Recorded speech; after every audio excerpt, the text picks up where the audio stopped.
안녕하세요. 병의서당의 강경희입니다. 오늘은 공부, 지식, 아는 상식 이런 거 관련된 고사성어를 몇 개 배우시겠습니다.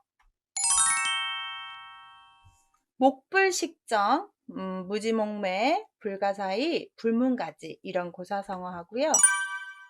일자무식, 경물치지, 독서 배편의 자연이라고 하지요. 이거 한번 배우시겠습니다.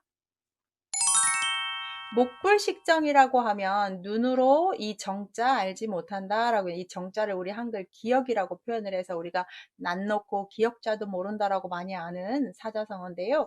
글자를 전혀 모르거나 무식한 사람을 표현하는 겁니다. 이렇게 보여주고도 얘기하는데 정자 모양 고무래를 알지 못한다, 기억자도 모른다, 아무것도 모른다. 우리 모르는 거 죄입니다. 부지런하지 못하고 게으르다는 뜻이지요. 처음부터 다 아는 사람이 어디 있습니까? 모르니까 배우려고 하는 거죠. 우리 여러분도 한자 몰라서 이거 보십니까? 아마 제 생각에는 한자를 아는 사람만 이 영상을 봅니다. 한자를 모르는 사람은 아예 클릭해보지도 않습니다. 그렇기 때문에 제가 더 긴장하고 촬영하고 대본 쓰고 준비하고 있습니다. 아는 사람이 보지 모르는 사람은 관심 없죠. 그렇기 때문에 우리가 여기에 보시면 눈으로 기억을 알지 이자도 모른다라는 얘기는 정말 뭔가 노력하지 않았기 때문에라고 저는 얘기하고 싶습니다. 평생 배우셔야 됩니다. 평생. 무지몽매입니다. 무지, 알지 못하고요. 어리석고 어둡습니다. 이것도 멍청하다는 뜻입니다. 아는 것이 전혀 없고 살이 어두운 사람. 반복해서 얘기하는데 자기 입으로 저 모릅니다. 잘 멍청합니다. 이렇게 얘기하는 것보다 아직 배우지 못해서 잘 모르니 알아가겠습니다. 이렇게 표현하는 게 어떨까요? 그러면서 노력하는 모습으로 물어보고 하고, 저희 이제 부모님들이 나이가 많으시잖아요. 그런데 스마트폰을 쓰셔야 되는데 특히 저희 친정아버지의 자세가 아주 모범적이십니다. 우리 자녀들이 자주 가지는 않지만 가는 날 밥 먹고 무조건 아들들을 부릅니다. 그래서 자기가 평상시에 궁금했던 핸드폰 기능을 다 물어봅니다. 물어보는 기준은 당신하고 연배도 비슷하고 지식도 비슷한 것 같은데 카톡을 보내거나 영상을 보낼 때 아주 신기하고 멋진 방법으로 보내는 걸 보면 자기도 하시고 싶은 겁니다. 그러면 내가 이런 메시지를 받았고 이런 영상 받았는데 나도 이렇게 보내는 방법이 어떻게 되냐. 그 다음에 유튜브에서 이런 거 찾아서 보는 이런 거를 다시 어떻게 보내느냐. 뭐 정말로 궁금한 게 많으십니다. 메모는 어떻게 하냐. 이런 영상은 어떻게 편집을 했느냐. 관심이 많으셔서 저희가 이제 해줄 수 있는 방법, 아버지가 하실 수 있는 방법 이렇게 알려드리거든요. 저는 그런 자세가 정말 멋있습니다. 내가 보이지 않는데도 돋보기 쓰고 배우려고 하고 알려고 하고 얼마나 멋있습니까? 처음부터 아는 사람이 어디 있습니까? 그렇게 살아가는 거죠. 저희 엄마도 다 배우시고 문자도 배우시고 맞춤법이 틀려도 우리들한테 카톡 보내시고 정말 멋있어요. 저는 그런 모습이. 이 무지몽매는 멍청하다는 말 정말 듣고 살면 안 됩니다. 노력해서 알아가야 된다고 저는 생각해요. 그래서 아는 것이 전혀 없고 살이 어두운 사람은 우리가 무지몽매한 사람이다라고 합니다. 우리가 일제에 그 일제강점기라고 표현하는 일제의 지배를 받았던 것 이유 중에 하나도 우리가 개화와 뭔가 아는 것을 노력하지 않아서 그렇다고 저는 생각해요. 분명히 노력하는 사람도 있겠지만 기득권층들이 자기 것만 유지하고 힘을 합치지 않았고 서로 공유하지 않았고 정말로 무지몽매하면 당하게 됩니다. 알아야 돼요. 알아야 돼요. 불가사의도 지식하고 관계된 사자성어처럼 봤는데요. 생각과 의논이 절대 안 됩니다. 사람의 생각으로 헤아려도 그게 왜 그렇게 됐는지 알 수 없을 때 우리가 쓰는 말이어서 말로 나타낼 수 없고 마음으로 헤아릴 수 없는 오묘한 이치. 우리가 세상에 살다 보면 불가사의한 존재 많죠. 그럴 때 많이 쓰고요. 굳이 저 같은 경우는 칠 때 불가사의 이런 거 다 못 외웁니다. 그냥 이해만 하는 거지. 생각과 헤아릴 수 없다. 여러분 다 외우십니까? 그런 거? 저 검색해서 아는데 불문가지 볼게요. 물어보지 않아도 알 수 있는 사실이어서 묻지 않아도 충분히 아는, 묻지 않아도 알 수 있는 세상의 이치들을 우리가 불문가지라고 합니다. 굳이 그걸 물어서 알아야 되는 것이 아닌 그냥 아는 거죠. 여기서 여담 재밌는 건데요. 여자들이 가끔씩 물어보죠. 사랑하냐고. 그럼 남자들 대답은 뭐라고 하면 그걸 굳이 말로 해야 되냐고. 그걸 굳이 들어야 되겠냐고. 이렇게 얘기하면 여자들이 또 장난스럽게 굳이 들어야 된다고, 알아야 된다고 이렇게 얘기하지 않습니까? 제 얘기입니다. 여기에 보시면 묻지 않아도 안다라는 말에서 뭔가를 그 남자분들의 대답은 뭐 그거 당연한 거 아니야? 뭐 이렇게 표현하는 것처럼 하는데 우리가 그건 제 여담이고 여기에 뭐 적절한 예시는 아니고요. 묻지 않아도 알 수 있는 충분한 상식적인 이야기들을 우리가 불문가지라고 표현을 합니다. 앞에 이야기는 을자고 한 얘기예요. 다섯 번째 일자무식은 한 글자도 모르다라고 해서 정말 지금 계속 지식을 모르는 이야기만 하고 있습니다. 글자를 전혀 알지 못한 무지몽매라든지 일자무식이라든지 목불실작이라든지 다 지금 알지 못하는 사람들 이야기입니다.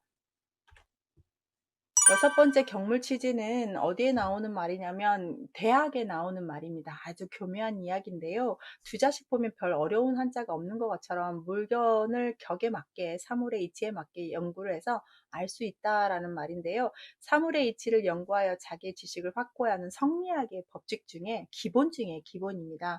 우주 만물의 이런 것들을 알게 되면 우리가 수양할 때 쓰게 됩니다.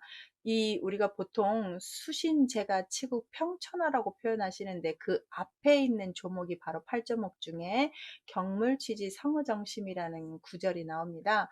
우주 만물을 알아서 내 마음속에 갖다 그걸 성실히 이행하게 되면 수행할 수 있고 제가할 수 있고 치국할 수 있고 평천할 수 있다는 얘기이기 때문에 마음을 다스리며 지식을 얻는다는 게 그렇게 쉽습니까? 절대 쉽지 않습니다. 나의 성정을 파악하는 것 자체부터가 이 성정이 안에서 왔느냐 우주에서 왔느냐 밖에서 왔느냐부터 토의를 하게 되는 게 바로 성리학의 출발인데요. 거기에서 쓰는 말이 이렇게 간단하게 썼지만 아주 오묘한 진리입니다. 그래서 물건의 이치를 탐구하여 지식을 안다는 우리가 뭔가를 알아야 수양을 하겠죠. 사물의 이치를 연구하고 학식을 넓히는 게 기본입니다. 그래서 어른들이 좋은 직업만 꿈꾸지 말고 일단 배워서 알아놔야 된다고 얘기하죠. 알고 있다 보면 그걸 쓰는 날이 오니까요. 자, 일곱 번째, 독서 배편의 자현입니다. 잘 보시면 독서는 아시겠습니다. 글씨를 읽어요. 백편. 백편을 읽었더니 뜻이 저절로, 스스로자가 저절로 여기서 볼견이 아니라 나타날 현으로 보십니다. 앞에 구수록자 있는 것처럼 옛날 고어는 견현 발음 두 개를 다 하기 때문에 이렇게 씁니다. 의자도 오르를 말고 뜻으로 아시는데 오르르자로 정의를 깨었다 이렇게 아시는 게 더 좋습니다.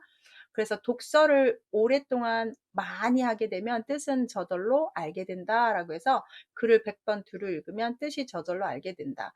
우리가 보통 지식을 알게 되고 하는 것들은 어디서 많이 얻습니까? 독서에서 얻죠. 그래서 열심히 학문을 연마하다 보면 하다 보면 하는 바를 저절로 뭔가 뜻하는 바를 저절로 알 수가 있다. 옛날 한나라 동우라는 사람이 엄청나게 지식이 많았다고 합니다. 그래서 그 사람한테 배우려고 사람들이 많이 왔는데 이 동우라는 사람이 뭘 굳이 나한테 배우려고 하느냐. 나 가르칠 거 없고 난 별 방법 없고 책만 읽었다. 여러분도 독서를 100권 정도 하게 되면 다 터득하게 된다라고 했더니 배우러 온 사람들이 뭐라고 얘기하면 독서할 시간이 없습니다. 그러니까 쪽집게 과외처럼 좀 알려주시오 라고 했더니 그분이 왜 여유가 없느냐 여유를 만들어야 된다 세 가지 여유가 있지 않느냐 그러면서 이 삼여 이야기를 합니다. 한나라 동우가 그러면 언제 여유가 있느냐 첫 번째 언제 여유가 있습니까? 여러분은 책 언제 읽어요? 언제 읽으면 좋겠습니까? 자, 첫 번째, 하루에서 이 사람이 하는 말이 계절 중에서 농사가 쉬는 겨울에 읽어라, 겨울에. 그 다음에 하루에서 일 다 끝내고 밤에 읽어라. 그 다음 또 하나는 비가 왔을 때 읽어라. 그러면 틈이 생기지 않느냐라고 하면서 여유를 만들어서 읽어야지 그 여유가 없다고 책을 읽지 않으면 공부는 안 된다라고 얘기를 해줬다고 합니다. 겨울에, 밤에, 비 오는 날 이게 바로 삼녀예요. 지금은 이제 이게 농사철하고 관계되지 않으니까 독서할 시간이 정말 없죠. 만들어야 되죠. 그러면 만들려면 어떻게 잠 안 자고 읽어야 되죠. 그러면 잠을 자고라도 내가 좀 읽고 싶다 그러면 틈틈이 읽어야죠. 뭐 할 때? 핸드폰 안 하고 읽으셔야죠. 저 같은 경우는 독서를 상당히 열심히 하는 편인데요. 시간을 많이 만들어서 읽으려고 합니다. 그래서 뭐 병원 대기를 한다든지 어디 버스를 기다린다든지 있지, 내가 어디에서 좀 여유 있게 앉아 있을 시간이 있다 그러면 항상 핸드백에 책이 있기 때문에 펼쳐서 있습니다. 그래야 있지 읽을 시간이 없지요. 그래서 여기 보면 독서를 하게 되면 거기 안에 뜻들은 저절로 알게 된다라고 해서 지식을 아는 방법을 이렇게 독서 배포는 자현이라고 합니다. 오늘 목불실점, 무지몽매, 불가사의, 불문가지 보셨고요.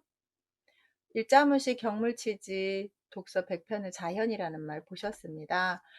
지식은 열심히 노력해야 얻습니다. 아무것도 모릅니다 라는 말은 좋은 말 아닌 것 같습니다. 똑똑한 우리 구독자님들 응원합니다. 다음 시간에 또 재밌는 고사성어로 오겠습니다. 감사합니다.